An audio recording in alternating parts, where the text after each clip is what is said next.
On a remarqué que beaucoup de personnes utilisaient du filtre à cendre pour faire leur lessive maison. Et donc on est parti sur ce constat. Et puis on a constaté que le filtre à cendre était rempli de KOH, qui est en fait la base avec de l'huile pour fabriquer un savon noir.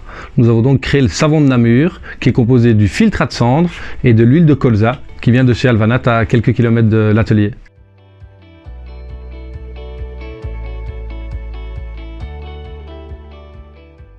Et donc on est vraiment parti au départ du filtre à cendre, et puis donc on s'est rendu compte qu'on pouvait faire un savon noir. Donc on crée vraiment un savon noir, un savon concentré, qui maintenant devient une matière première. Et donc de ce savon noir, on peut le décliner en vaisselle, en lessive, en sol. On fait des formulations avec du bicarbonate, du citrate, un peu de mousse de sucre, donc tous des produits naturels, et une formulation qui est adaptée en fait à chaque produit, mais en partant chaque fois de ce savon de Namur.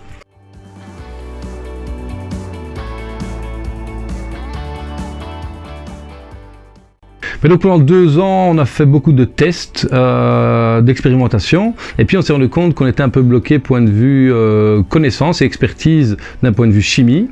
Et nous avons eu la chance de rencontrer Cédric Bister de chez Synera, qui nous a mis en lien avec 2 hautes écoles et des professeurs de chimie qui nous ont accompagnés pour qu'on puisse déjà apprendre un petit peu la chimie et pouvoir nous accompagner dans la formulation des différents produits.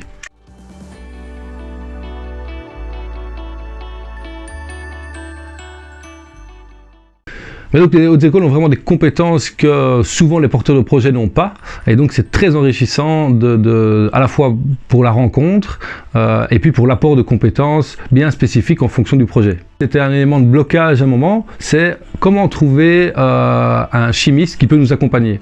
Et donc par chance, à ce moment-là, on est tombé justement sur Synera.